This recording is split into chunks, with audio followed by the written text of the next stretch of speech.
This one. Okay, before we start, I want to explain dulu. See, in your nota, there's actually divided into 3 parts. First part is actually a suggestion on how to study sejarah. This is your first part. Of course, it's not compulsory to follow. If you find it useful, you can follow. But if okay saja, no need to follow. It's just a suggestion. Okay. Then second part is nota, and the last part is latihan. Okay. So before we start, any question? Ada apa-apa soalan? 5, 4, 3, 2, 1. Okay. If no question, then you guys can go to this page. Your page number 6. Form 3, chapter 1. The Form 3, chapter 1. Okay, ready? Number 1. Long time ago, before our country kena jajah, what system pemerintahan did our country uses? You can underline. We use a system beraja. You can underline yourself. Last time, the 9 Malay kingdom, they all uses a system called the king system. System beraja. AKA the king system. King system means what? King system means in our country, Raja or Sultan is the biggest. The king is the biggest. Of course, king satu orang cannot control the whole country. So under the king will be assisted by kerabat diraja and also a group of pembesar. If you don't know what is kerabat diraja, you can tulis at the side. The royal family. Royal family. Royal family. Okay. Then pembesar, they'll help the king to menjaga keamanan, protect the country, then ensure the country is makmur. Makmur, you can write the side. Makmur means prosperous. Prosperous. Wait. Not enough space. A bit messy, the nota. Prosperous. Okay. And also to ensure the kestabilan of country. Okay. So this is what pembesar do. Normal pembesar. Then under pembesar, you also see another type of pembesar. They were actually pembesar. They are the lowest ranking. We call them the ketua kampung. The ketua kampung. Some places call ketua kampung as penghulu. Some places also call the ketua kampung as pengawal. Okay, but it's the same. Ketua kampung. But ketua kampung, unlike the pembesar, they do not have any power in the pentadbiran. Ketua kampung punya job is just to menyampaikan arahan, pass down the orders of the king to the villagers, to the orang kampung. Basically, ketua kampung punya job is the middleman. The king and the pembesar decide the rules, decide what to do. Then they'll inform ketua kampung. Then ketua kampung will tell the citizen, will tell the rakyat. Okay. So, any question? Any question for sistem pemerintahan of Malaysia? Ada apa-apa soalan? 5, 4, 3, 2, 1. Okay. If no, then you can see the undang-undang in Malaysia.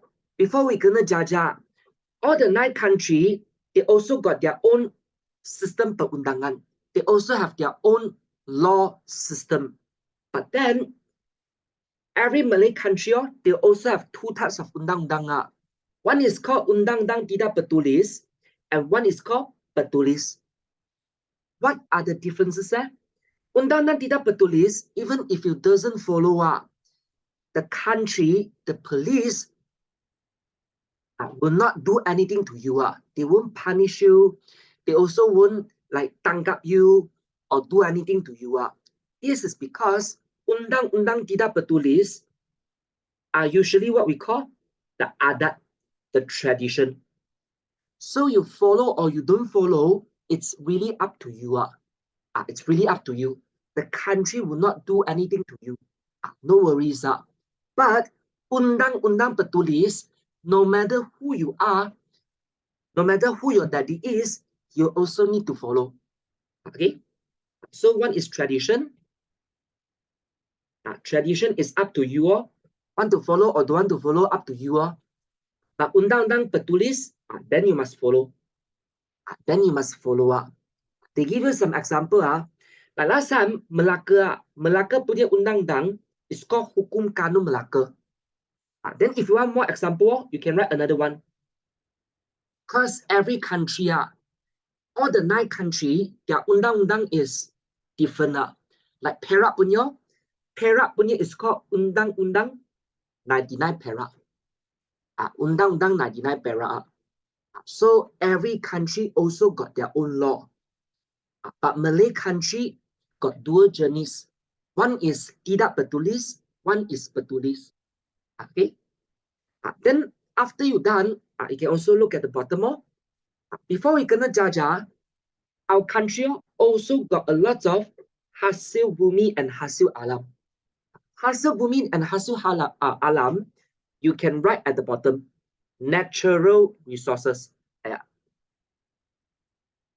We have a lot of natural resources. Okay, like what leh? Number 1, bahan galian. Bahan galian means mineral, like gold, silver, the biji timah. Then hasil hutan we also got like rempah ratus. Rempah ratus, you can write aside spices. Spices. Then even hasil laut. You don't want hasil galian. You don't want hasil hutan. Hasil laut, we also got. Okay, like the rempah laut, siram ikan hiu, timun laut, mutiara, you name it, we have it. Basically, last time, before we kena jajah, Malaysia is actually a very prosperous country. We what also got? We are a very, very prosperous, very rich punya country. But sadly, around 17th or 18th century, the Western country, they came here and started to jajah us. Okay, the next one. Last time, before you gonna jajah, how our economy works. Okay, number 1, even though all the 9 countries, they're all different. Some country will lebih kaya, some country not so kaya. But majority of the Malay country, they all rely on one thing to earn money.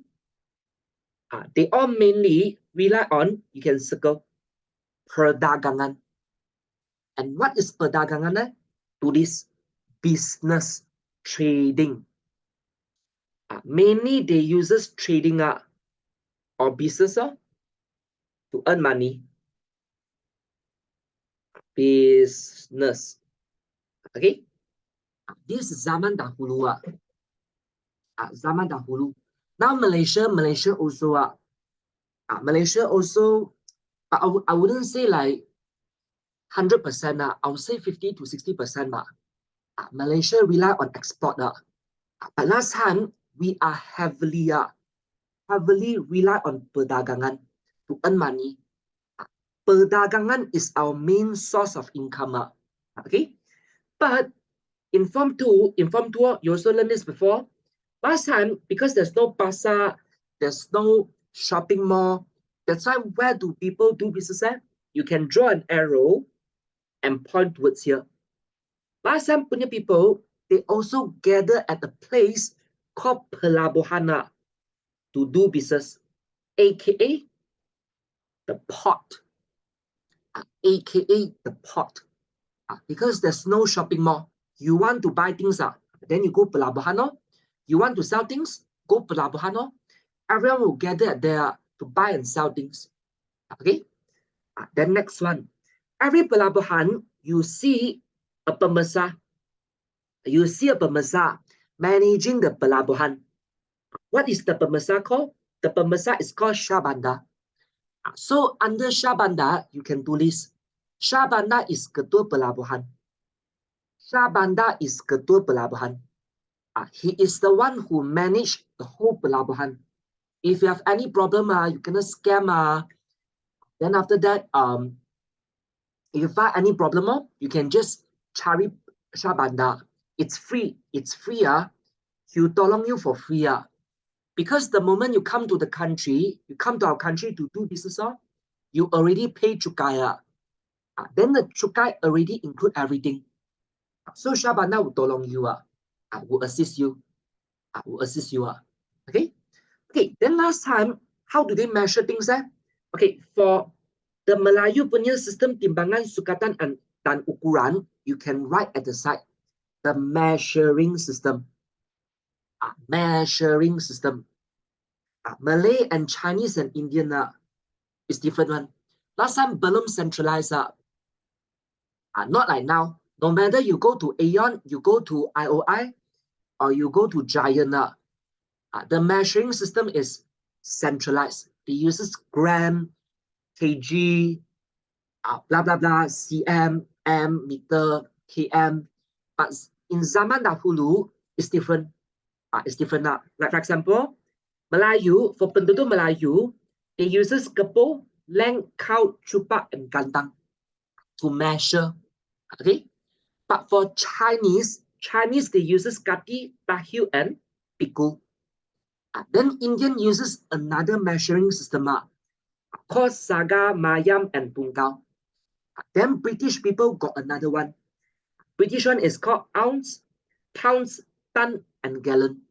Okay, but I want you to write aside this part. If in exam really cannot memorize,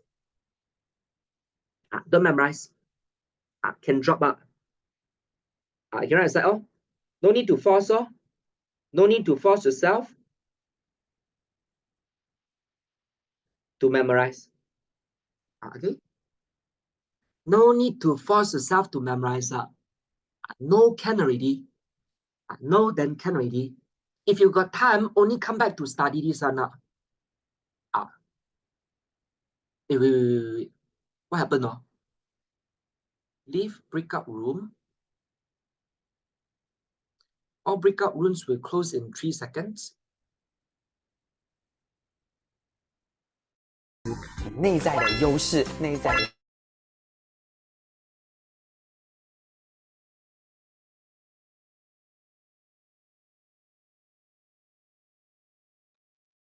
I'm back. Don't know what happened. Suddenly gonna kick out. Suddenly gonna kick out from class. Wait. Let me share my screen dulu. Wait. Tunggu. Okay. Ready? Anyone got any question? Any question? No. Okay. If no, then let's continue. Let's see. Okay. Just now we are until here. The system timbangan part. So remember, exam if tak boleh hafal, cannot remember, no need to force yourself. Okay saja. This part okay only. No need to force yourself. Okay.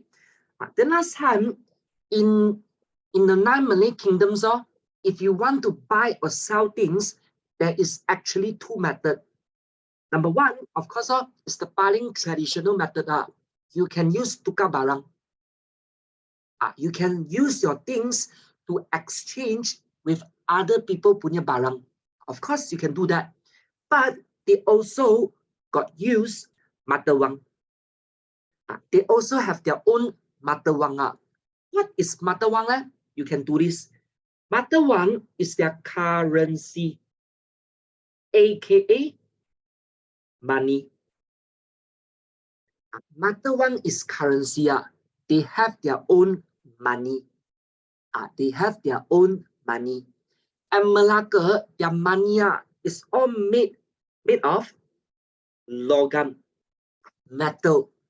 Like many they uses timah, emas to make their money, like shilling, like coins like that. Okay. Okay. Then for cukai, they also got collect cukai, because it's a masa. Because the cukai they collected is used for paying the pendapatan of pemerintah. It's actually the salary, is to pay the salary for the pemerintah, for our king, for the pembesar, and portion of the money will be used disalurkan untuk memakmurkan negeri. Will also be used for developing the country, building up the country. Okay, so any question? Ada apa-apa soalan? 5, 4, 3, 2, 1. Okay, if no question, let's recap. Number 1.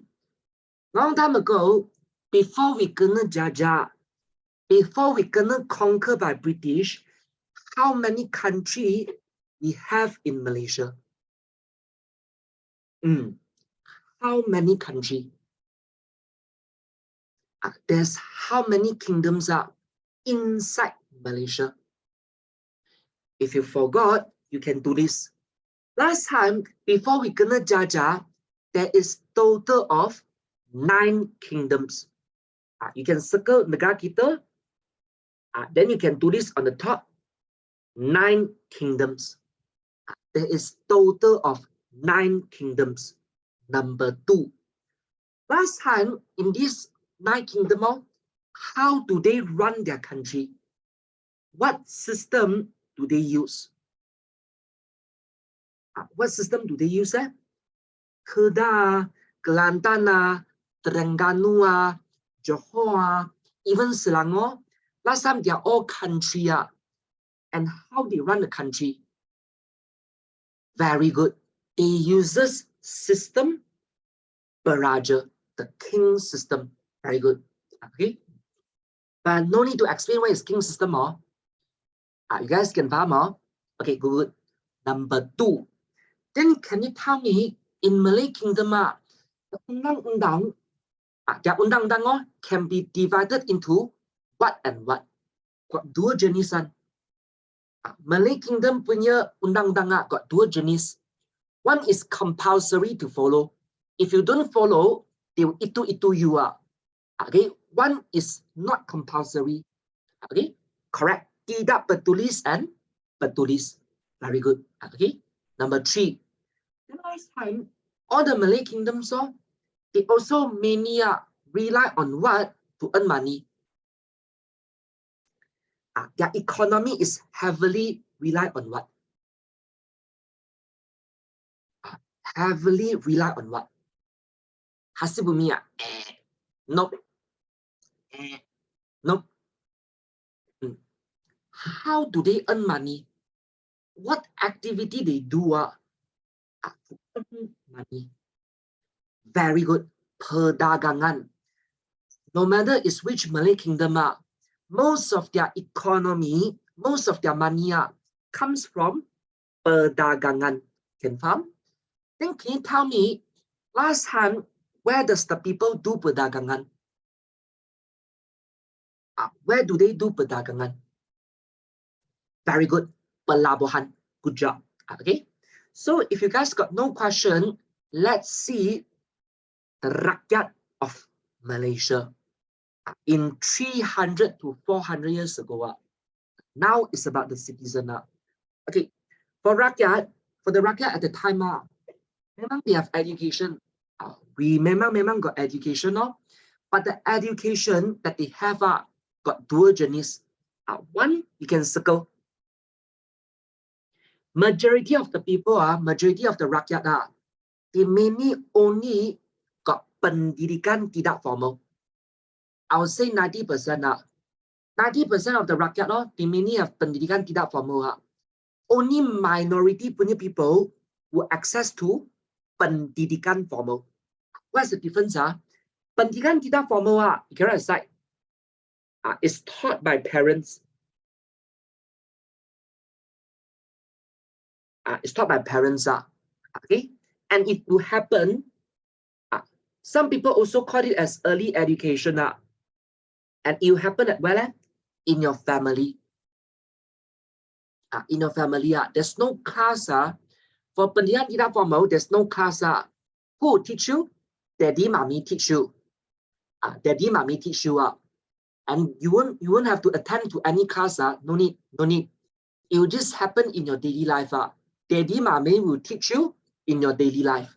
Okay, what daddy, mommy will teach you? Circle the first one. The first thing that daddy, mommy will teach you is their kemahiran, their skill. If daddy is very good at farming, daddy confirm will teach you how to plant things. If daddy is a fisherman, then daddy will teach you how to menangkap ikan. Okay. Then if daddy is a very famous pedagang, then daddy will teach you how to pedagang. Confirm? Daddy, mommy, confirm will teach you your best skill set. They'll pass down to you. This is number one priority. Kemahiran, skills. Skills. Other than that, daddy, mommy will sometimes also teach you a little bit about agama.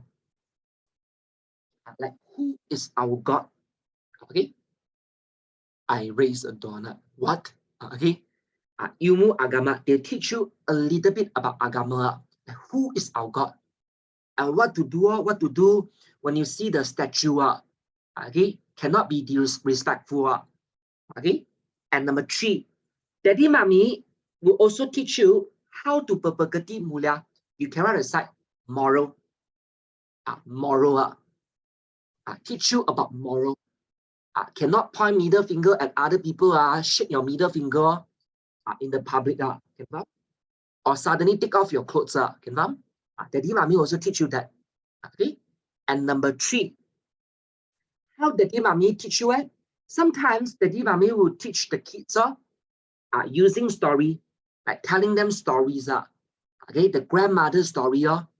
Or using pantang larang. This is straightforward. If you do this, daddy will hoot you. Daddy will whack you. Okay, pantang larang. Daddy, mommy, and will tell you what you cannot do, what you can do. This cannot do, that cannot do. Pantang larang. Okay. So, any question about last time punya education? The pendidikan tidak formal. Pendidikan tidak formal. No. Okay. The second types of education is called pendidikan formal. Pendidikan formal. But last time, pendidikan formal is not like now punya pendidikan formal. They don't learn about mathematics. They don't learn about science. They don't learn about sejarah. They don't learn about the things that you learn today in school. Their pendidikan formal, yes, they are taught by teacher. Yes, pendidikan formal is taught by teacher. You cannot decide. It's taught by teacher. But what does the teacher teach them? You can circle. Agama, Islam. Agama Islam. They learn nothing about secularism. Nothing. Only agama. Only agama.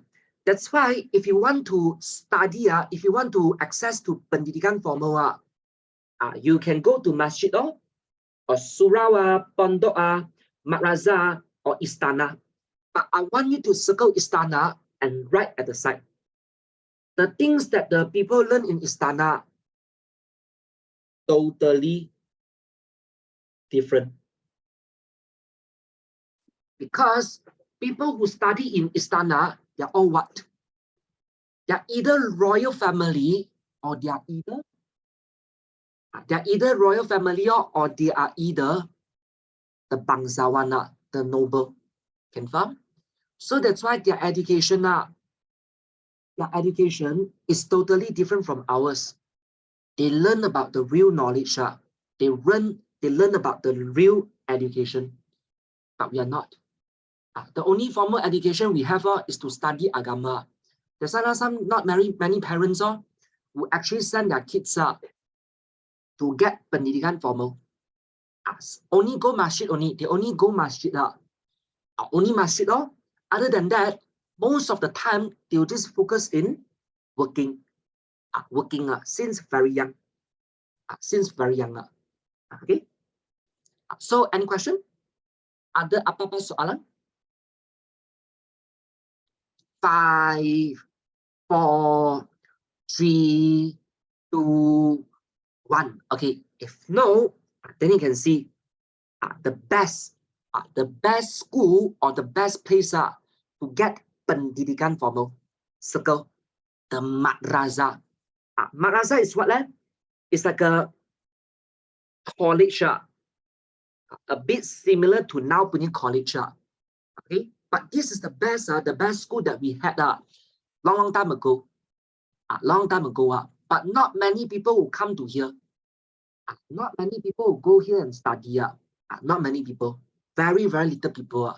Okay, usually the people who come here and study are the people who want to become guru agama, the top guru. The top guru, because it is very difficult. It is very difficult. And in madrasah, they do not have time limit. They do not have time limit. Not like your high school. In your secondary school, no matter you suka or you tak suka, after Form 5, you finish your SPM, you have to leave your school. They don't care. They don't care whether you fail or whether you pass. You finish your Form 5, you leave the school. You leave the school. But in madrasah, different. Because it is too difficult. It is too difficult. They can't, not everyone can finish their studies or master their studies within 5 years or 10 years. Some people take maybe more than 20 years. That's why there's no time limit in madrasah. Okay, but how madrasah works? Number one, in the madrasah, Mudil is the biggest. Mudil will control the whole school. Who is Mudil? To this at the bottom, the Guru Besar, the headmaster. They have headmaster. Okay.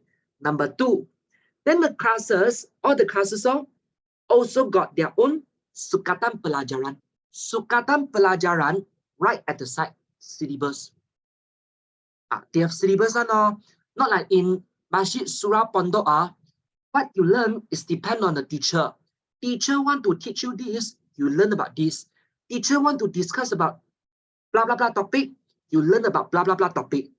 But in madrasah, they have chapters. They have syllabus like in your school. Chapter 1, then chapter 2, chapter 2, then chapter 3, chapter 3, then chapter 4. It's fixed. It's fixed. It's fixed. No PPAP. No PPAP. Okay. Then after that, the classes in madrasah are divided into 3 levels. Your secondary school got 5 levels. Form 1, Form 2, Form 3, Form 4, and Form 5. But in madrasah only got 3 levels. Tahap permulaan is the beginner. After you pass already, then only you can move on to pertengahan. After you pass pertengahan, only you can go to pengkhususan. Pengkhususan is the final level. The final level. Okay. So any question? Ada apa-apa soalan? 5, 4, 3, 2, 1. Okay. If no question, let's recap. Ready? Number 1. Form 3, Chapter 1, we are learning about negara kita before we kena jajah by the Western country, by the orang putih. Last time, before we kena jajah, how many countries there is in Malaysia? How many countries we have in Malaysia? Correct. Got 9 countries. 9. Number 2. All these 9 countries, they all uses what system to control their country? Who is the biggest? No matter it's Kedah or Johor, all the country they also uses the same system. What system? Correct. They all uses the system Beraja. King system. King is the biggest. Very good. Number 2, the undang-undang in our country got dual jenis. One you must follow. The other one is not compulsory. They call the undang-undang as what? Undang-undang apa and undang-undang apa? Bertulis atau tidak bertulis. Very good. Okay. And don't forget, before we become Malaysia, the 9 countries, they all heavily rely on what to earn money. Very good. The perdagangan, business, not other things. Even though we also do plantation, especially the negeri-negeri, the country on the north, utara, Kedah, Kelantan, those countries, they mainly do pertanian, but their main source of income all come from perdagangan. Pertanian can't earn money one. You play potato, potato can earn what? Earn nothing. Who wants to buy a potato? Especially this is Southeast Asia. This is Southeast Asia. I know pertanian can earn money, but you don't forget this is Southeast Asia. You don't think you are the only country who plant things, You don't think you only your country can plant potato, All the country in Southeast Asia also can plant things. All the Southeast Asia punya country also got tanah yang subur, iklim yang sesuai. So if you do what other people can do, how can you earn money? Can't earn money. So their main source of income come from perdagangan. Okay, Beijing corn. What? So random. Okay, number 3. Then can you tell me, okay, last time, what are the education they have in our country? Do they go to school? Do they study? Do they even have education? The answer is yes. Zaman dahulu, you don't see Malaysia like kampung-kampung like that. God, the people in here, the penduduk in Tanah Melayu, memang got study. But there is 2 types of education. Most of the people, they only got pendidikan tidak formal. Pendidikan tidak formal. What does it mean? What is informal education? Got teacher to teach you in pendidikan tidak formal? Correct. There's no teacher. No teacher teach you pendidikan tidak formal. You don't have to go to class. There's no teacher to teach you. Who teach you? Parents. Daddy, mommy. Correct. But pendidikan formal is like now you are taught by teacher. You are taught by a real teacher. Confirm? But last time in their pendidikan tidak formal, in their pendidikan formal, the only thing they learn in school, the only thing that they can learn is what? What the teacher would teach them. Only one thing only. That's why not many parents would send their kids to like really go and study because not really useful. It can't help you. It can't help you to earn money. It's not practical. Correct. Ilmu keagamaan. Very good. They only learn about agama. So that's why most of the kids they'll only access to the pendidikan formal when they go to masjid. That's it. That's it. If you want to do more, not many parents who want to send their kids like Maraza. Not many. Not many. Okay. Okay. So if you're done, if you guys got no question okay, I want you guys to go to the latihan at the back. Let's try some latihan dulu. Wait. I need to erase. I need to erase. Okay. You see, this question, they already built the sentences for you. You just have to fill in the important points. Okay. So I'll give you 5 minutes to try question number 1. Soalan pertama, try it now. Or if you guys got any question, you guys can also tanya saya. 5 minutes to try it now. Okay. Go. Now it's 42, 47, we'll discuss. Okay, must try oh, I must try oh. Jangan takut salah. Salah then salah. What's wrong with getting the answers wrong?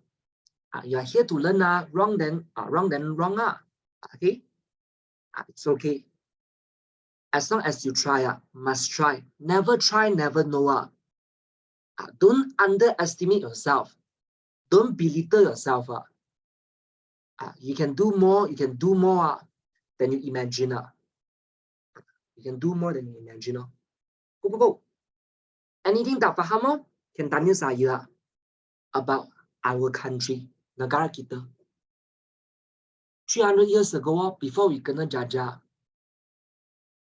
the time even though we are no match for Western country if we want to compare to Western country, but everything is okay the life of the people, the necessities, we have everything.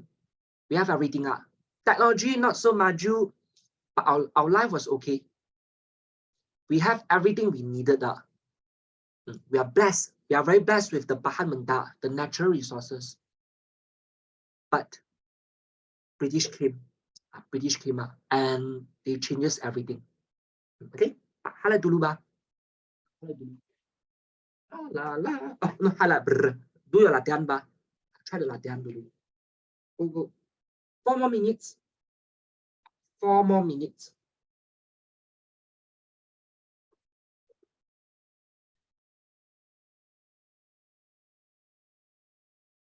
Four more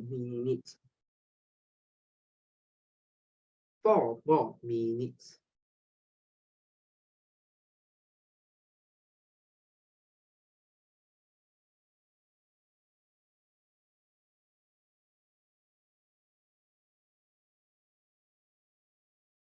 La. Can I try answering without? Can. Very good. Can. Let's do it. Let's do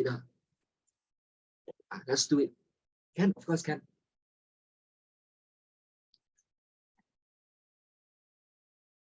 And another thing about sejarah, instead of trying to memorize, try to go for understanding. Understand. Try to imagine you are living in 300 to 400 years ago. Try to put yourself into their situation. Sejarah is pain and suffering. GG.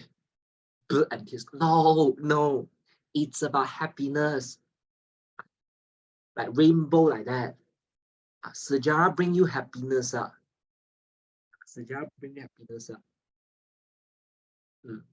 Remember one thing, there's only one thing that will never betray you.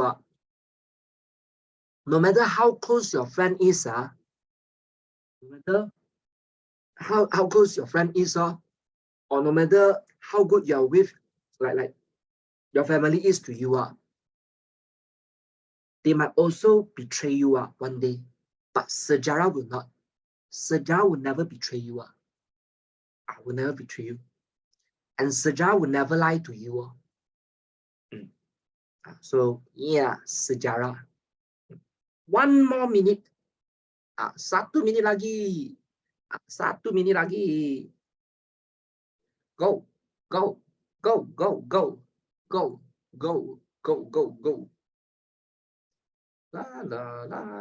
La. Yeah. I mean, not your school. It's a textbook. What you learn in your textbook is not lies. They're telling you the truth. Just that they're not telling you everything. They're not lying to you. They're not lying to you, but they're not telling you everything. But why? You guys are not ready. You guys are not ready. If they tell you the truth, if they tell you the whole picture, if they tell you the full story, you might not able to take it. Some students will misinterpret. Some students will misunderstood the real meaning behind and become radical, become extreme. your mentality, you guys punya mentality is not strong enough. You guys might get influenced very easily. Later become sakai. Why? You guys are still young. You guys are still young. You guys are still young. I mean, I'll see. From time to time, if can share, I'll share it to you guys. But usually Form 5, Form 5, I'll share more. I'll share more to Form 5 because I think that they should know. They should know what is happening. They should know what is happening. I mean, I feel like it's my obligation. It's my tanggung jawab to let you guys know. To let you guys know the real picture of what is happening. Not everything. Some classes not able to take it. Some classes not able to take it. Like even now also, when I'm teaching Form 5, I won't share the story. I won't share the story. Like some part got extra story one. I'll not share the story to every classes. It depends on the class. It depends on the class punya level. I takut you guys will misinterpret what I say and become radical, extremists. Suddenly become like the terrorists. Then GG. GG. PUBG. Later become PUBG. I cannot. Okay. If they write down full story, then we can't memorize it fully. Yes, but don't forget, studying is not only for exam. Don't forget that. I know exam is very important, but education is not only about exam. Okay, teacher, Russia, no Russia. Let's continue. Come on, baby. Okay, number 1. Apakah yang dimasukkan dengan pendidikan tidak formal masyarakat tempatan? You see, last time before we kena jajah, most of the people they'll have pendidikan tidak formal instead of pendidikan formal. They don't go to school. They never go to school. But what is the meaning of pendidikan tidak formal? Pendidikan what atau what? What is pendidikan formal? Tidak formal. Pendidikan tidak formal is also known as pendidikan what and what? Awal, very good. Early education or asuhan what? Keluarga, very good. Good job. Good job. Because I told you, what is pendidikan tidak formal? Daddy, mommy teach you one. Daddy, mommy will not help a class, suddenly do a class to teach you. No, it just happened. It just happened in a family. It will just happen in your daily life. You are learning. You are learning as you live. Okay, daddy, mommy is teaching you as they live together with you. Okay, then berlaku pada peringkat what?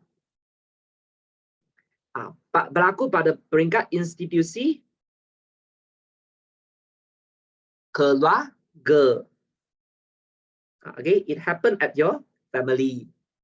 Okay, number 2, nyatakan 2 aspek yang diberi penekangan dalam pendidikan tidak formal. So what do they focus? What daddy mommy will teach you? What daddy mommy confirm will teach you? They confirm will pass down to you. Because daddy mommy only worry one thing about you. Daddy mommy actually no need. They don't need you to become super successful. Become like what? Like Elon Musk, become like Bill Gates. No need. Or Mark Zuckerberg. No need. Daddy, mommy don't want you to become Mark Zuckerberg. No need you to become like Elon Musk. No need you to be like super rich. Daddy, mommy just want to make sure next time in future, after you grow up, you are able to take care of yourself. This is what they really care. They want to ensure next time, if they are no longer here, you guys still can take care of yourself properly. You guys still can live a very comfortable life. This is what they care about you. Not want you to become super successful. Okay? So daddy, mommy confirm will teach what? Their kemahiran. Kemahiran, skills. They confirm will deliver their skills to you. Okay? They'll share their best, the best to you. Okay? Me, when I meet a coconut friend, GG. You think that pendidikan formal is unimportant? They can't afford it last time. No. Wrong. Yes. Okay.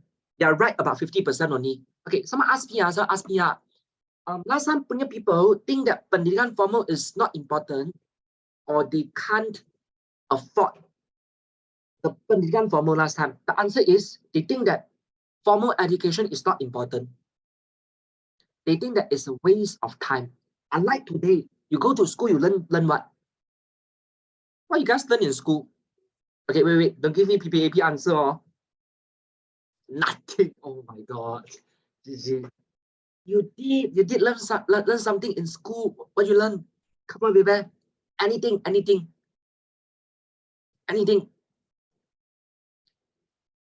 Maths is math. All the royals learn pendidikan formal though. No. You're wrong. Okay, wait. Okay, one by one. First of all, last time punya pendidikan formal and now punya pendidikan formal is different. Now you guys are learning why daddy mommy will send you to school. Like every daddy mommy will definitely send their kids to school.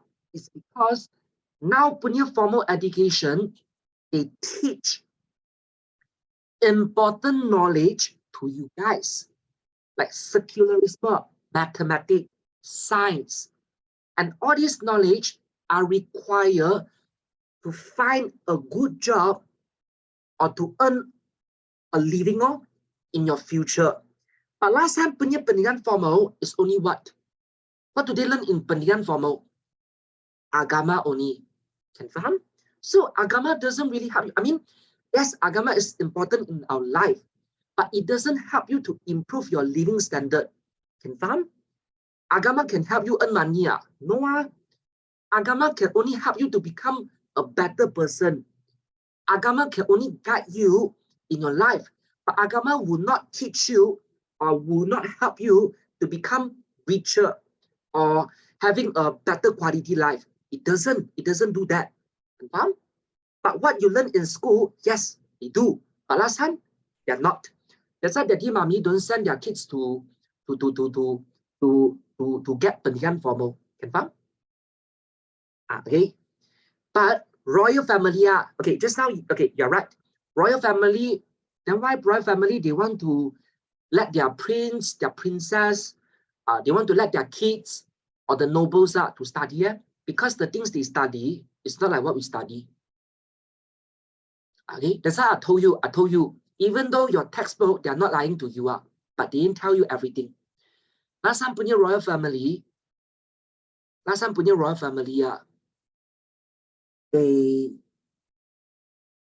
they don't want to share. I don't want to share. Okay, but yeah, it's different. It's different. Okay. So any question? Any question? 5, 4, 3, 2, 1. Okay, if no question, let's continue. Okay, they want you to give example. Seperti what? Seperti bercucuk tanam. Bercucuk tanam. Then after that, menangkap ikan. Menangkap ikan. Then after that, what happened? Oh my God. Bertukang. Okay. Or menghasilkan craft tangan. Also can. Also can. Okay. So any question? 5, 4, 3, 2, 1. Okay. If no question, let's go back to your nota. Okay, but you guys okay? You guys ready? You guys still can tahan? This is the most important. This is one of the most important part in your chapter 1. This is the most important part. Before we start, I want you guys to put as much star as you can at 1.2. Faktor kedatangan kuasa barat. Why the Western country wants to come here? Why the Western country wants to come to our country? Okay, go. Ready. Oh, so the pendidikan formal is different for royals. Yes. Okay.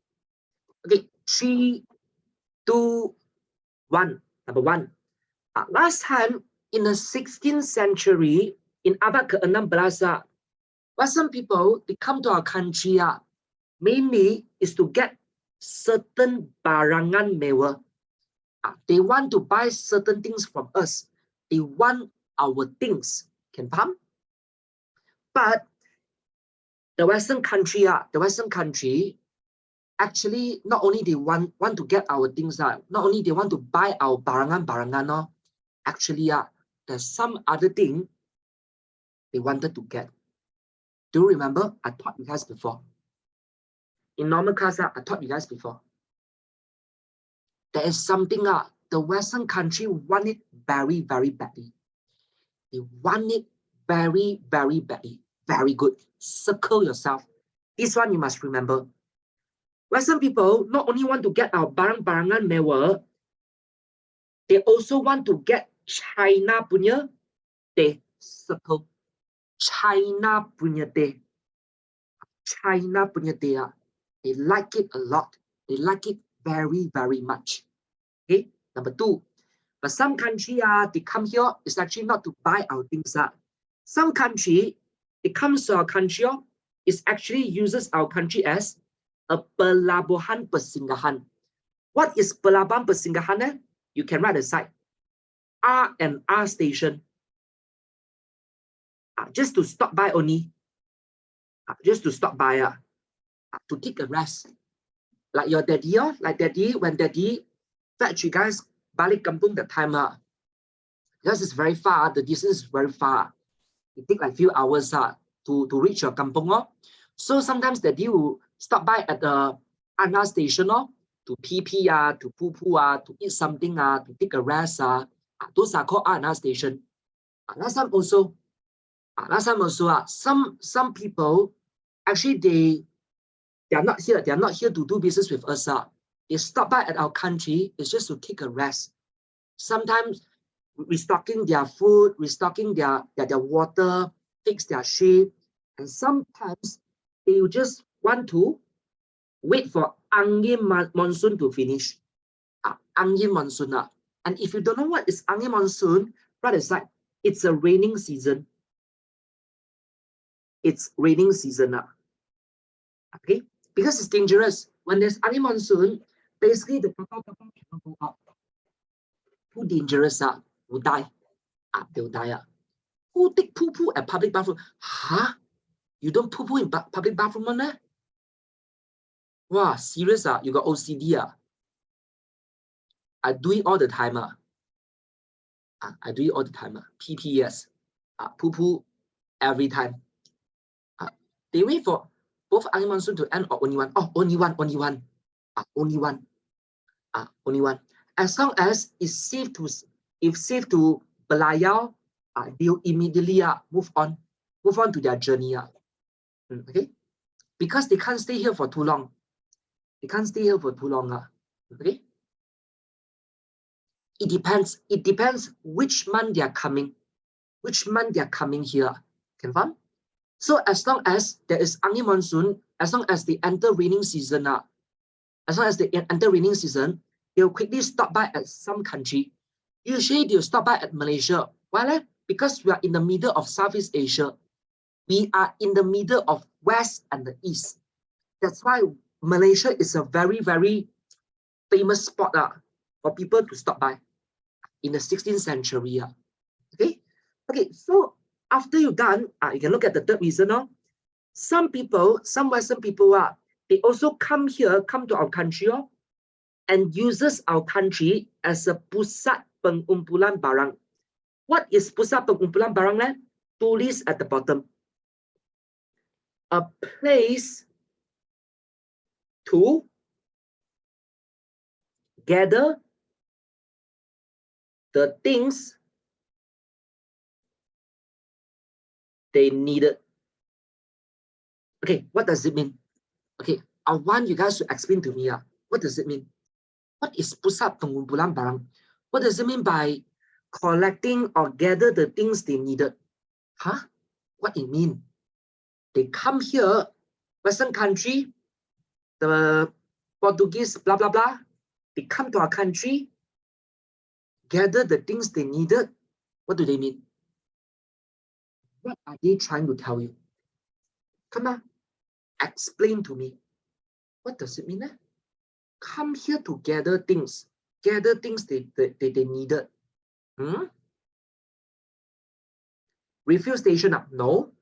Okay, see, just I told you, yes, a lot of Western country, they come to our country to do business, to buy our barang mewah. But compared to our barang mewah, Western country, they're much more interested in what? They're much more interested in what? Just now I told you. Instead of buying our things, oh my God, what are you talking about? No. Instead of buying our things, they're more interested in what? China punya day. Circle again. This is very important. Day here. China punya day. Again, last time they want to buy our things, but actually, instead of buying our things, they're much more interested in buying China punya day. But they have one problem. Last time, when they tried to buy China punya day, China refused to sell them. Why refuse to sell them? At first, they tried to buy with their own currency. But you give China their money, got use or not? No use. You can only use the money in Western country. When you bring the money to China, it's just a paper. It's just a piece of paper. That's why China don't want, no? Then the Western people also try to use their own things to trade with the day, trade with China punya day. But China people also not interested. They think that Western people punya barang is ugly. They're not interested. They don't want. Okay, it's useless, ugly. That's why the Western people couldn't. They want day, but they couldn't get the day. China people don't want to sell them. Don't want their money, don't want their things. But they suddenly found out about this. They found out China mahukan barang siapa? Kepulauan Melayu. You can circle. They found out, even though China people are not interested in their things, but China people want Malaysia punya things. They want our things. So a lot of Western people in the 16th century, they also purposely come to our country to exchange their things with our things. After they gather enough, then they'll bring our things to go and exchange with China. Because what they want is China punya day. China punya day. Okay? If China wants barang of Kepulauan Melayu, so they don't want barat the things. So it means that the barat buat perdagangan with Kepulauan Melayu to get their things and then use. Correct. You're right. Good job. Good job. That means you understand. Good job. You're right. Very good. Very good. Okay. So now can faham? Can faham why the people come here? Only some of them actually wanted to buy our things. Only some of them actually wanted to buy our barang mewah. Most of them, they're more interested in China punya day. Next time, if got chance, I'll explain to you why. But not today. Not today. Because today, our class punya purpose is to do revision. Okay? Okay, so after you're done, you can look at the last reason. No? Serious? Anyone tak faham? If confused, don't be shy. Tanya saya. Tanya saya. I'll try my best to explain. Okay, just remember, just how we learned 3 reasons why the Western people come here. All the way from their country come to our country. Some people want to buy our barang mewah. Some people, they come here to buy our barang mewah. But actually, some of them, they are also here for the day, for China punya day. This is number 1. No? Second reason is because sometimes they need a place to stop by, rest, to restock their food, restock their water, to wait for angin monsoon to end. And number 3 is because they uses our country to gather our things to go and exchange with China. Because they want China punya day, but China don't want their things. Okay? And the last reason is what? You can circle. Last reason is because they want to spread Christianity into our country. They want to spread agama Christian to our country. Okay. So any question? Ada apa-apa soalan? 5, 4, 3, 2, 1. Okay, so if no question, okay, let's see. 100 years later, 17th century. Help me to put a star at the side. Beside 17th century. Why? This is where everything started to change. I'll draw a star. This is where everything started to change. In 16th century, when some people come to our country just to do business with us, they have no problem with us. They didn't attack us. They are not here to harm us. They are just here to spread agama, to get the things they wanted, to do trading with us. Okay, so we are okay with each other. But until the 17th century, suddenly everything started to change. Berubah. What is berubah? You can decide. Everything started to change.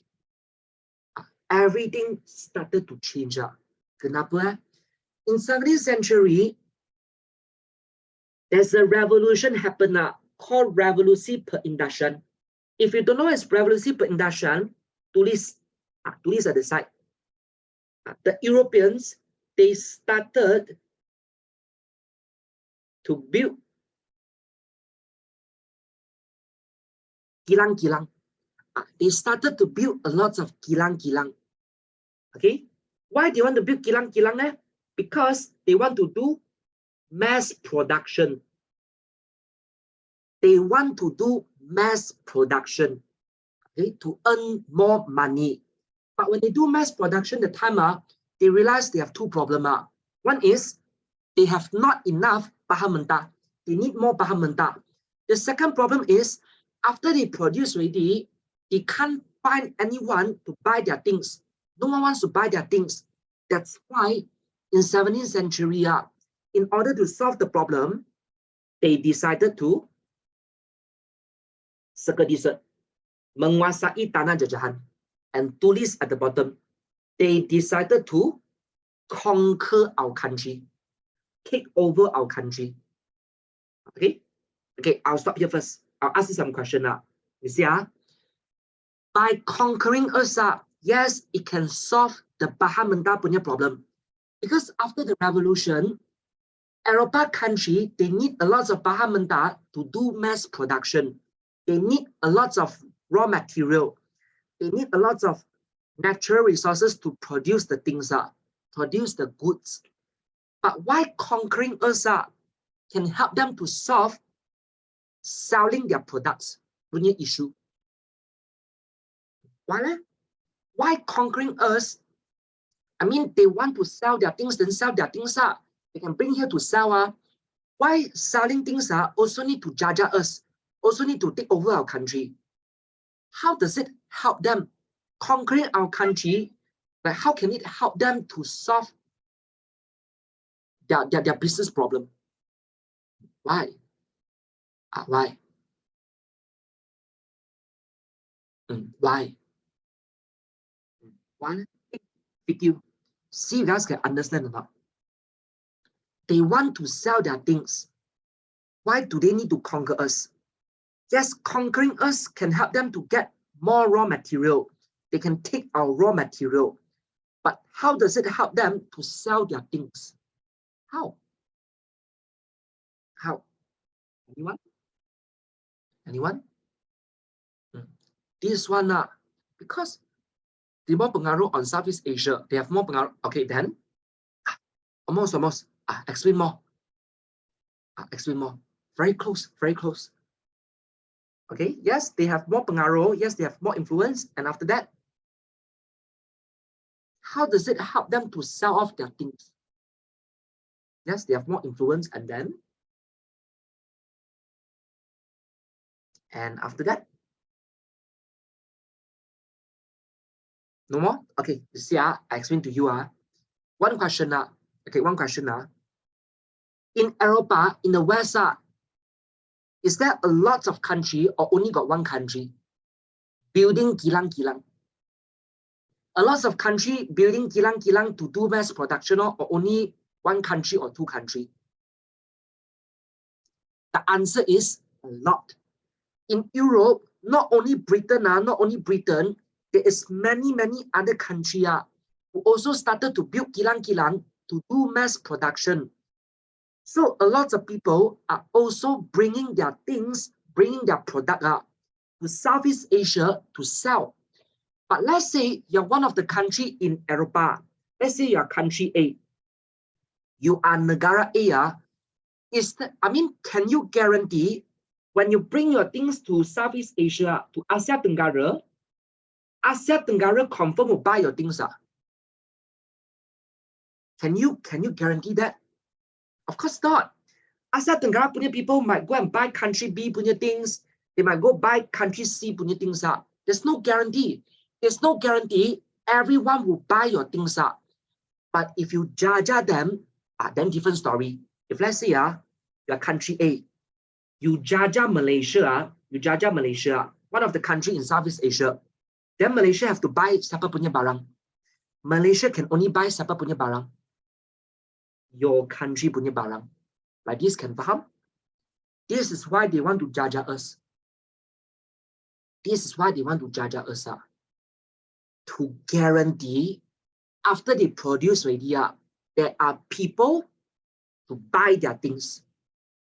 And if you understand the logic behind, you very angry one. Your middle finger will vibrate. You very angry one. You try to imagine, last time the Europa country, where do they get the bahan mentah? From our country. They take our bahan mentah and produce the barang. After they produce the barang, they sell it back to us. They take our things and produce ready, sell it back to us. Basically, they force us to buy our own things. Very unfair. Very unfair. Okay, faham? Okay.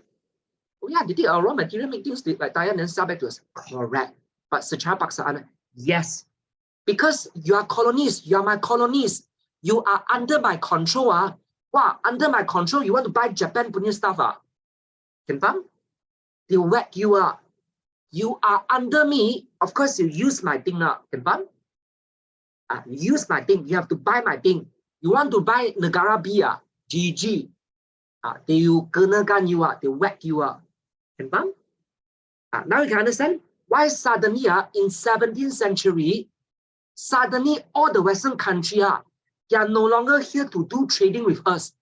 They suddenly started to jaja us, take over our country because of the stupid revolusi perindustrian. Okay, sue them. Impossible. Mencari pasaran baru means sell back to the colonies. Correct. Mencari, okay, what is mencari pasaran baru? Mencari pasaran baru means finding a new market. Finding a new market.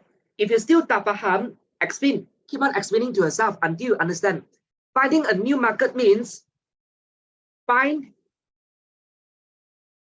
more people to buy their things. Can faham? Find more people to buy their things. Like this, can understand? Boleh faham? Any question? Ask me. Tanya saya. Okay, no question. Okay, if no question, but specifically they are colony. Of course, they're also selling their things at other country. Of course, they are also selling their things at other Southeast Asia country. But they already secure. The more places the more country that they jaja, the more they can sell. Because once they jaja the country confirm 100% will buy their things. Confirm? But if they didn't jaja the place punya people might buy their things, maybe not, maybe yes. They couldn't guarantee. But once colonized, 100%. Okay. One is guarantee, one is not guarantee. One is guarantee.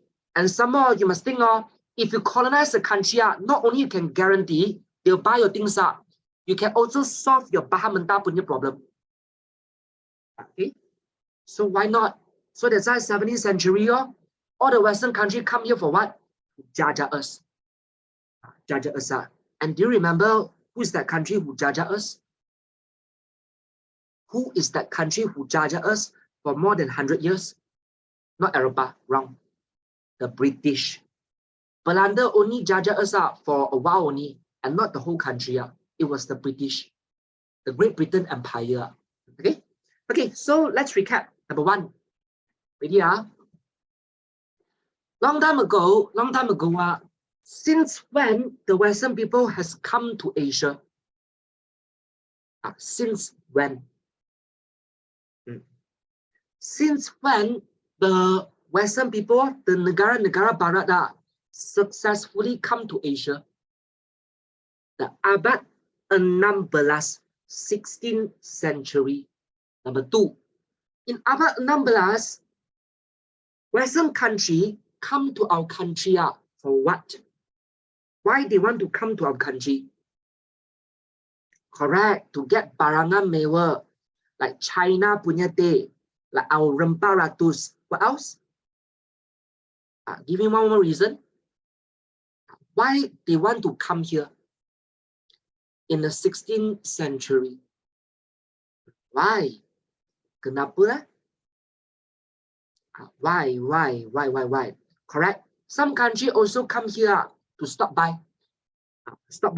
They uses our country like a R&R station, pelabuhan persinggahan. Some of them, they come here to spread agama. Correct. Okay. But about 100 years later, in the 17th century, all the Western country, they suddenly changes. All the Western country, they started to come to our country to do what? The Western country comes to Southeast Asia to do what? Untuk apa? In the 17th century, they suddenly come here to jajah us, menguasai our tanah jajahan, conquer us. Can faham? But why? This is because in the 17th century, what happened to the Europe? What happened to the Europe? In the 17th century, revolusi perindustrian happened. That's why they need a lot of what? They need a lot of bahan mentah, and they also need to find a pasaran, a new market to sell their things. So if they colonize, if they jajah our country, not only they can get bahan mentah, they can also force us to buy their things. That's why they started to jajah us. Can faham? Okay. Okay. So after you're done, okay, you can go to the next page. But before we start, you guys okay? You guys need to rest. You guys still can tahan? Or need to take a 5-minute break, like toilet break.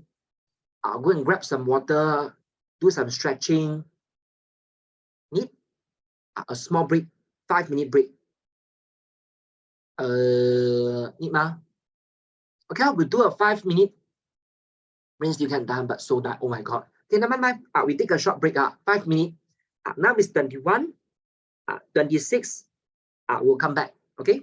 I'll be here. So if you guys got anything you want to ask me, boleh tanya saya. Then you can use this time to grab something to eat, go pee, go poo, or just stand up, shake around. Also can. Or ask me question if you have any. Okay. 26. Go. Go ba. Go. Short toilet break. If not, later you cannot concentrate.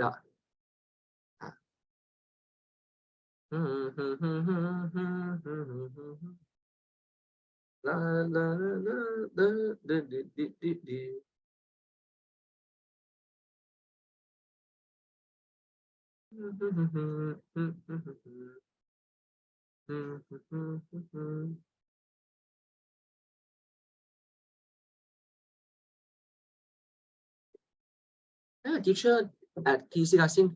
Oh, no, I'm not teaching at Gasing. No. I'm teaching at Sri Petaling, Puchong Utama, Old Town. Yeah, so na Gasing. Oh. Lo lo lo lo lo lo lo lo lo lo. Lo lo lo lo lo lo lo lo lo lo. Oh, I'm also from Catholic. I'm a senior. I'm a senior. Hey, what's up? I'm a senior. Last time I'm also from Catholic. I'm also from Catholic.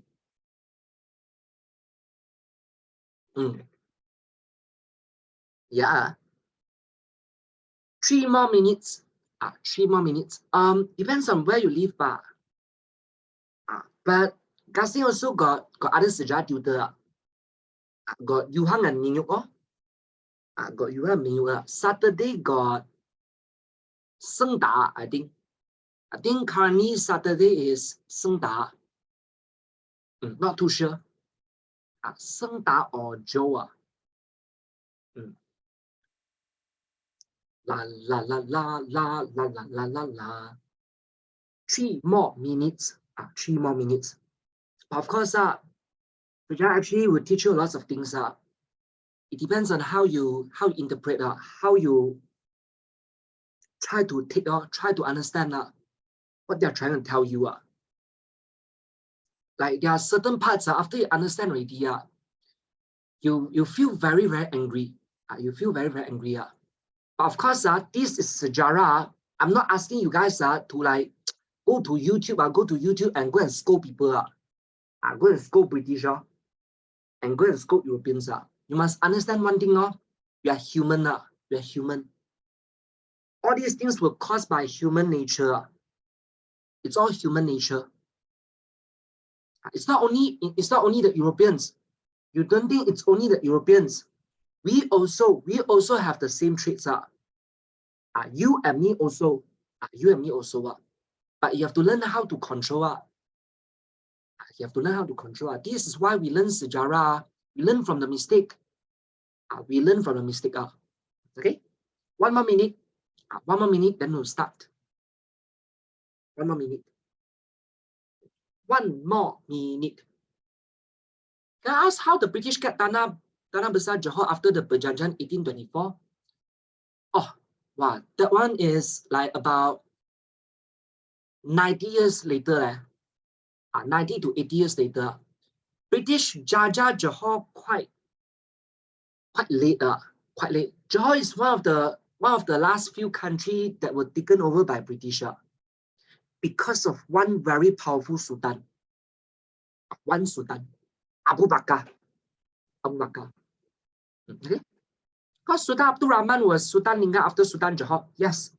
But after that, okay, after the country split apart in chapter 2, after the country split apart in chapter 2, because of the Singapore thing, the Perjanjian London,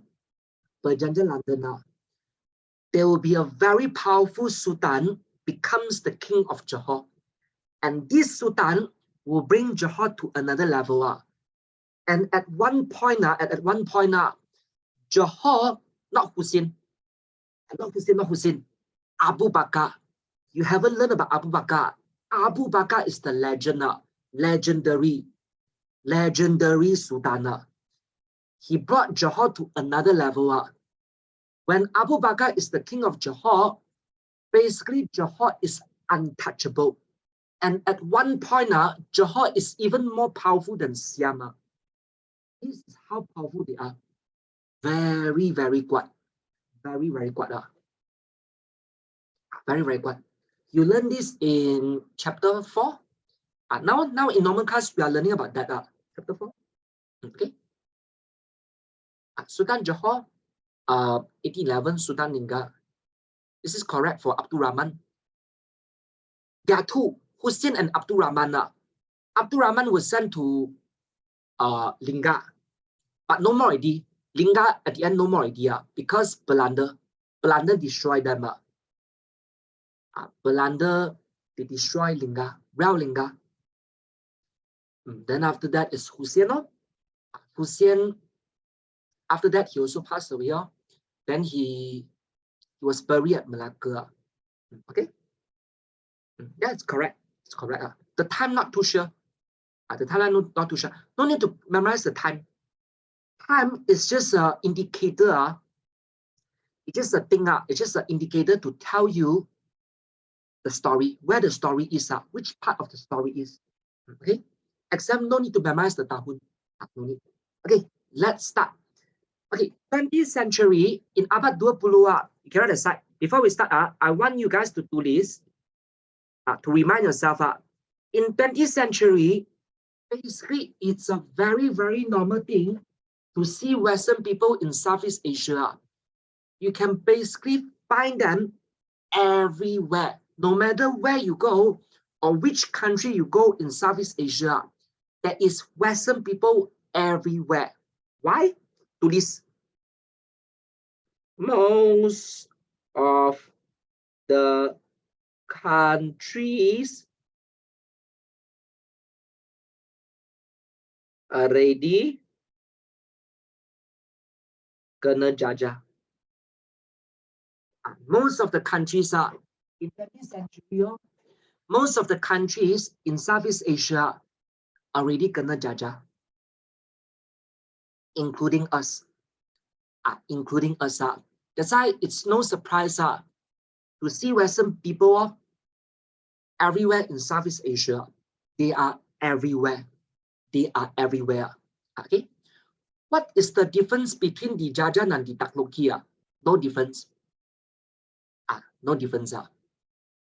Taking over and take down. One is take down, one is take over. At the end, it's the same. Once they take down your country, basically they'll colonize your country. Okay, let's see. In 20th century, what are they doing here? What the Western people are doing here? Some Western country that are in our country is because of our kesuburan tanah. Because of our land are very, very fertile. Very, very fertile.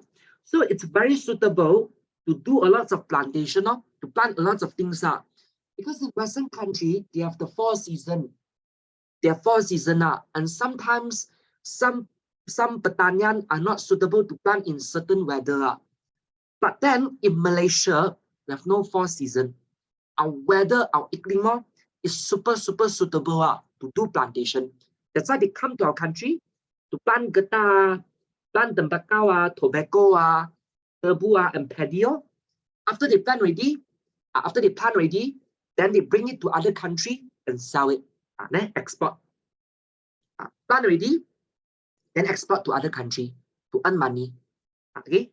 Number 2, some country they are here is actually to get getah, because in 20th century, industry kereta is booming, it's growing very rapidly. They have invented motor car. They have invented motor car. That's why they need rubber to make tire, to make the penabat barangan electric. Okay, the wire. Okay, and not only that, 20th century, they also got industry mengerti. They also started to use BJ Dima to make canned food and canned drinks. So some country also come here to get our BJ Dima. Okay, and number 3, some country they are here is because of terusan Swiss. What is terusan Swiss? Right aside, shortcut. It's a shortcut. Last time, it is very difficult. Even for those big empire, coming to Asia is not an easy task. It's actually very difficult and very dangerous. But in 20th century, Perancis, they created a shortcut nearby Egypt there. They call it as the Swiss Canal, the Terusan Swiss. That's why now coming here become faster and easier. Faster and easier. Okay, so more and more people started to come here, buy things, to sell things, get guitar, get DJ diva, plant things, earn money. Okay, and number 5, some country they also come here is because of the kapal wap. What is kapal wap? Kapal wap, you can decide steamship. The steamship and steamship compared to last time punya kapal layar, compared to kapal layar, steamship very gay, very gay. It's much more faster. Not only it's much more faster, it moves faster because unlike kapal layar, steamship they are run by engine. They are run by engine, the charcoal, the steam engine. So that's why it can move very fast. And not only fast, it can also mempercepat perjalanan. It can also membawa muatan yang banyak. It can also carry a lot of things. That's why the efficiency of kapal wap compared to kapal layar is like 2 to 3 times more. 2 to 3 kali ganda. Very gay. Very gay. That's why more people come here. Easier. Got shortcut lah, got kapal wap lah. So much easier to come here. Everyone also come here. Okay. The sixth reason that Europa people will come here is also because of the invention of telegraph. So now even the Europa people also can contact their agent or their people in Southeast Asia very easily. You want to buy something, you just send a telegraph. You just send a telegraph to your wakil. Then your wakil will pack the things. You go and buy the things. Then when your kapal reach the country, then the wakil will move all the barang-barang to the kapal. Then the kapal can immediately straight away U-turn and come back to the country. No need to go to the country. After reach the country already, they need to find where to buy the things. Need to nego the price. Need to buy already. Need to bring people to bring it to the kapal. No need. You just send the telegraph to the wakil. Ask the wakil to arrange. Then you tell him you reach around maybe like 6 months later or 3 months later. Help me get ready with the things. After you send a telegraph ready, wakil go and prepare. And once your kapal tiba, wakil will just pack all the things. Then you can just jalan already. Okay, so speed up everything. They speed up all the process. Okay, and there's number 7. This one very important. Help me to put a start here. 20th century, some country it come here. It's not about resources. It's not about money. Some country it come here is because they are secretly competing between the Western country. Persaingan ni kira like competing. They're fighting among themselves. They're fighting. Because in zaman dahulu, how do they evaluate your country? Whether your country is powerful or weak? They look at your size. Your size of your tanah jajahan. Semakin luas tanah jajahan, the bigger your country is, the bigger your colonies is, the more powerful you are. Can you faham? So a lot of countries, they are actually coming here to get more tanah jajahan, to make their country to become more powerful. Can you faham? Can you faham? Yeah, like Russia, America, they are also here. Very selfish. Very selfish. That's why I told you, after you learn the sejarah, you might feel angry. You might feel angry. I mean, the Europa people punya life good or no good? Their kehidupan good or no good? Already very good. Don't forget after they jajah us, after they took our resources, they took our resources and process ready. sell it back to us and double and triple the price force us to buy their things. They already very rich, but this is human nature. Greed. Very, very greedy. Even though they are very rich, they're already very rich. They're already very powerful. They're not satisfied. They're not satisfied. They're still not satisfied. They want to get more. They want to gain more. They want to become more and more and more and more powerful. Yes, this is human. Correct, you're right. Human will never satisfy. They'll never satisfy. After they get A already, then they want B. After what got B already, they want C.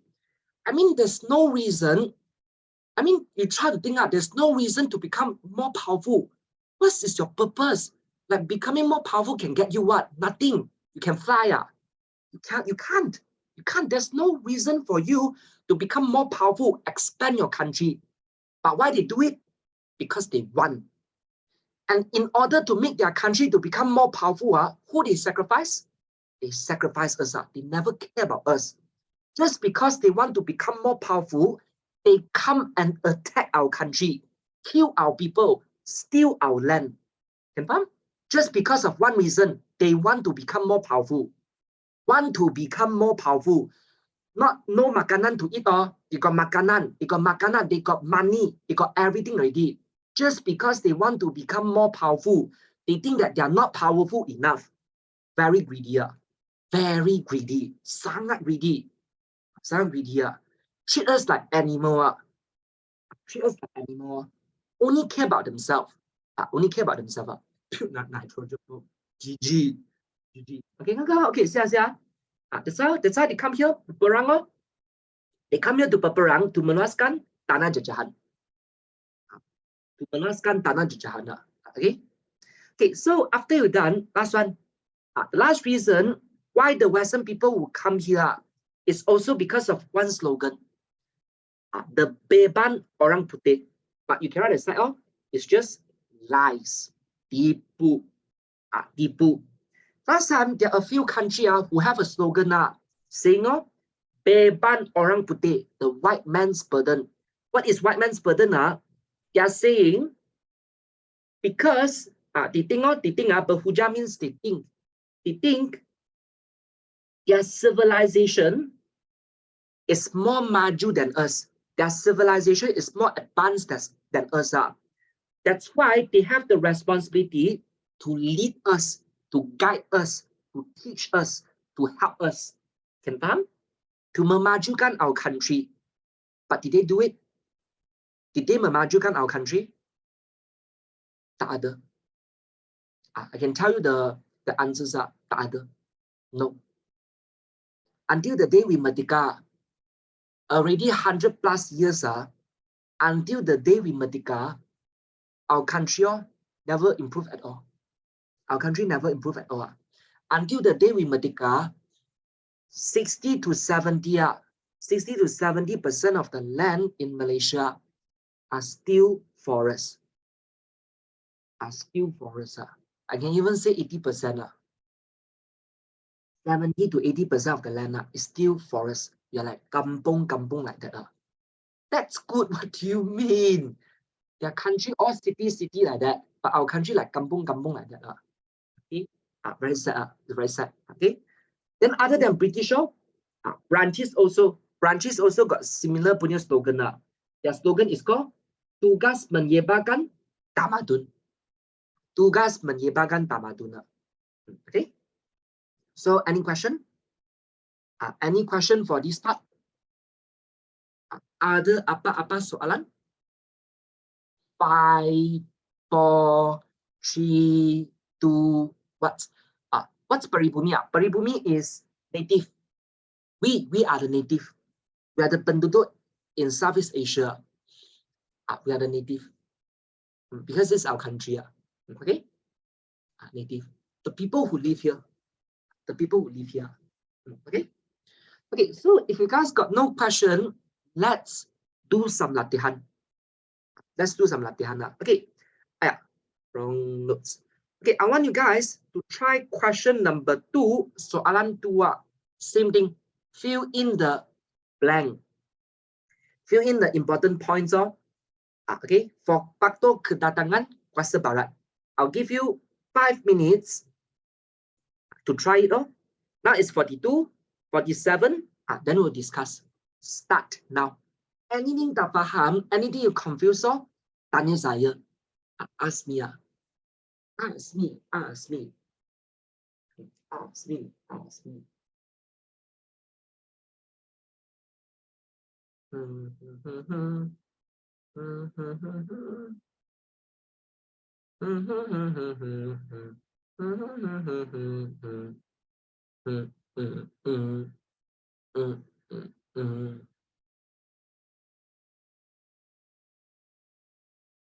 One.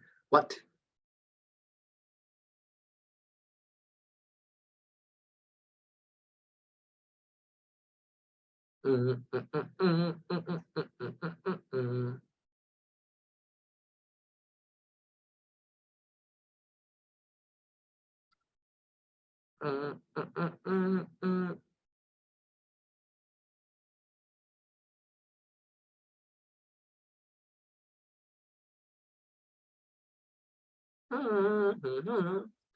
Trying to tell something. Okay. Go. 4 more minutes. 4 more minutes. Go.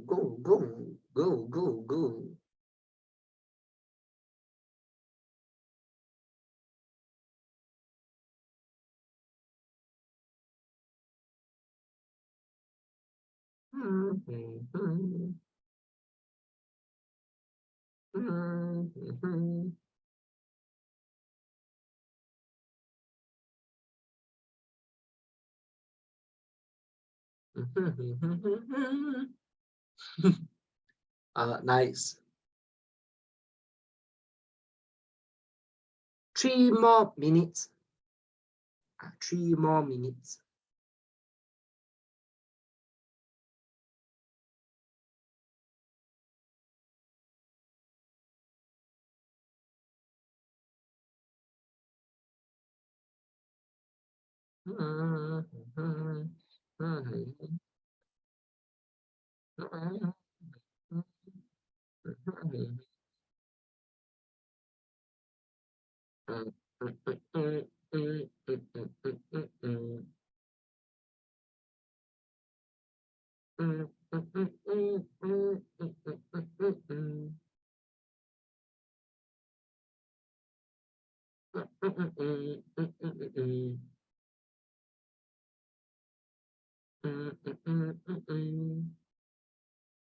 Two more minutes.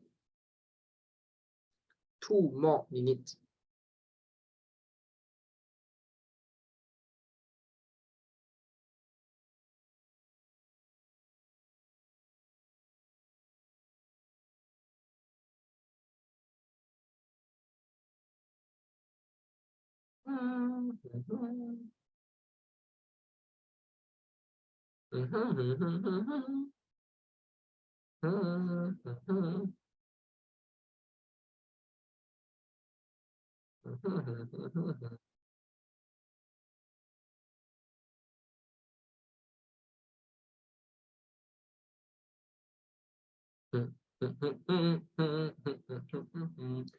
Two more minutes.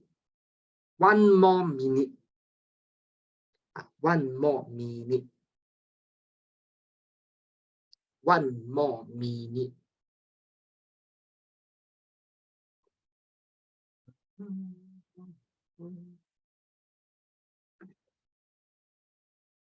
La la la la la la la.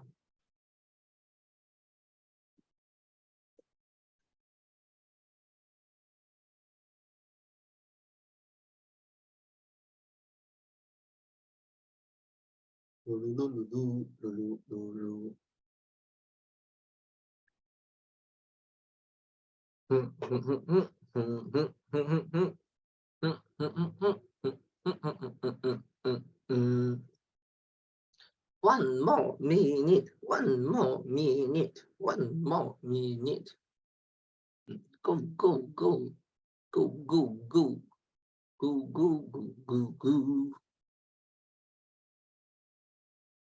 Good. Okay, time's up. Okay, let's discuss. Number one. Bagaimanakah perkembangan revolusi perindustrian di Eropah mendorong kedatangan kuasa barat ke negara kita? So, how revolusi perindustrian causes the Western country to come here? Tell me first, what is revolusi perindustrian? Again, what is revolusi perindustrian? Then remember in 17th century, revolusi perindustrian happened in Europe. Correct. The country started to build kilang-kilang untuk apa? To do mass production. But when they do this mass production, the time they face two challenges or two problems. One is what problem? They have two problems. One is not enough what? They have not enough bahan mentah, raw material, natural resources. And the other one is they need to find a new market to sell their things. Okay, they need to find people to buy their things. Okay, number one, negara Eropah seperti who berkembang menjadi negara perindustrian. So got what country started to build kilang-kilang in the Europe? Got what country? First country is British. The British. Then who else? Who else? Followed by German and branches. Very good. Good job. Followed by branches and German. Good job. Okay. Number two, berlaku what di negara Eropah? So after revolusi perindustrian happened, what has happened to Europe? Jajah. Very good. They started to jajah. Berlaku what? Berlaku perubahan. They have changed. Last time in 16th century, the Europeans they come here, the Western people, the Europeans come here, it's just to do business with us, it's just to buy our things. Sometimes spreading their agama. But after the revolution perindustrian happened, they changed. They have changed. They have changed their policy.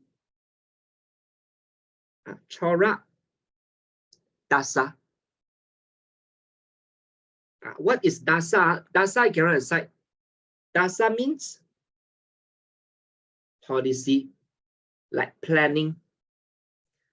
They have changed their policy or their planning in their country from doing business with us, becoming jajah, penjajahan. Okay. Kuasa Barat memerlukan what? The Western country, they need what? What do they need? Correct. They need bahan mentah. They need raw material. Mereka ingin menguasai what? So that's why they want to control what? They want to get what? Menguasai tanah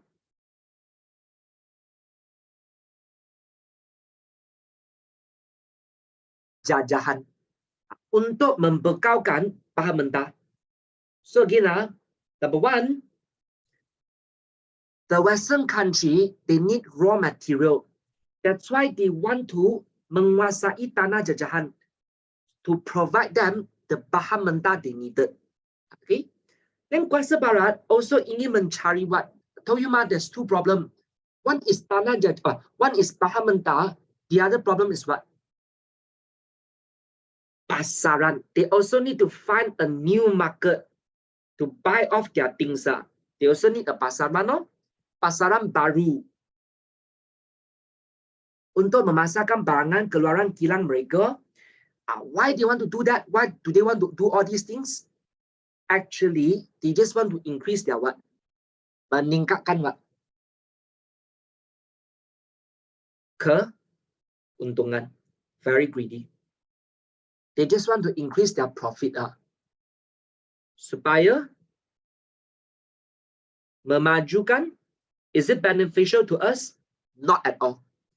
They just want to increase their profit so that they can memajukan ekonomi negara mereka. Okay. Then number 2, terangkan faktor yang mendorong kedatangan kuasa barat ke negara kita pada 19th and 20th century. In 19th and 20th century, most of the country are already kena jajah. So basically, there's Western people everywhere in Southeast Asia. Why are they here? Number 1, perkembangan what di Eropah berlaku ciptaan tayar. Because of what industry have boomer have started, that's why they need tayar. Because of what industry, they need tayar. They need getah to make tayar. They need industry. They need because of perkembangan industri kereta, the motor car. Okay. Number 2, some Western people that in our country also because of perkembangan perusahaan. Perkembangan perusahaan. This is what dan getah asli merupakan bahan utama. Okay. This one is tayar. Getah can do tayar, and another thing is penebatan. Not penebatan. Penebat, sorry. Penebat barangan electric. Okay. Then number 3, what also sesuai untuk tanaman berorientasikan ekspor. Our kesuburan tanah, other than getah, our land is also very fertile. That's why it's very suitable to plantings. Plantings. Okay. Then next one, negara kita memiliki what dan what sesuai untuk tanaman getah. Okay. You can write kesuburan tanah also cannot. Or you can also write other answer. I'll give you another answer because it's repetitive. We got iklim yang sesuai.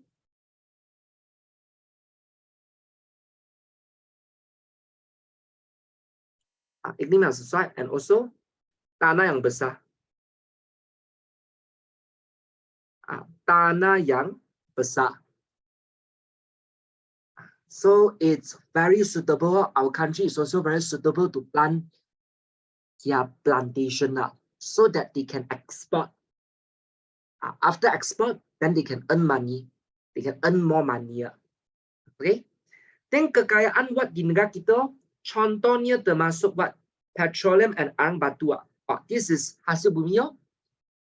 This is definitely natural resources. Our country also got a lot of natural resources. Like what leh? BJ timah number 1 because if you learn chapter 3 already, you know there's one time in 19th century, Perak has become the biggest BJ timah exporter in the whole world. The world's largest BJ timah exporter. 60% of the BJ timah in the world is all from Perak. All from Perak. So got BJ timah, got emas and BJ bersih. Okay. Dan pembukaan what telah mempercepatkan what open up. This one is terusan Swiss the shortcut open what? Open a shortcut The Perancis they have opened up a shortcut at Egypt and it has speed up the urusan perdagangan. The pieces in between Europe and Southeast Asia. Okay. So any question? Ada apa-apa soalan? 5, 4, 3, 2, 1. Okay, so if no question, let's recap. One last recap before we end the class. Number 1, chapter 1, what you have learned? You have learned 2 things today.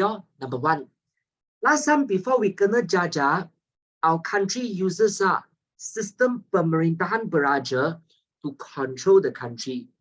And our country, we have 2 undang-undang. One is compulsory to follow. The other one, not really. Okay, the tidak bertulis and bertulis. And number 3, last time, the 9 kingdoms, they also mainly rely on perdagangan to earn their money. Can paham? And where do they do perdagangan? At pelabuhan. Okay, but then starting from abad ke-16, the Western people has started coming to Asia and Asia Tenggara. But in 16th century, why the orang Barat want to come here? To buy our barangan mewah, to stop by, to restock their food, take a rest as a pelabuhan persinggahan. And some people just come here to spread agama, menyebarkan agama. Until the abad 17, 17th century, suddenly it changed. It suddenly changed. Suddenly, all the Western countries come here is no longer to do business with us. They all come here to jajah kita, menguasai tanah jajahan. Kenapa? Because of the revolusi perindustrian, the kilang-kilang, the mass production. They come here to jajah us, to get bahan mentah, and to force us to buy their things. Okay? And number 3, after many years later, in 20th century, most of the country already kena jajah. So basically, everywhere also got Western people. And why they are here in our country? Some of them are here to get getah because of the industry creator. They need to make tayar. Some of them, they uses getah to make the penebat electric. Some of them, they are here for BJ Timah to make the canned food. Some of them, they are here is because of the shortcut. Okay, so there are many reasons. So, any question? Is there any question you guys want to ask me? No, okay. If no question, if you guys all got any other question in the future, like in other chapters, you can cari saya. You can personally cari saya. I can help you. Okay. If no, then today we'll stop here first. Okay. Good luck in your exam. Okay. See you next time. Bye-bye. Bye-bye. Welcome. Bye-bye, everybody. Bye-bye. Good luck. Bye-bye. Bye. Bye.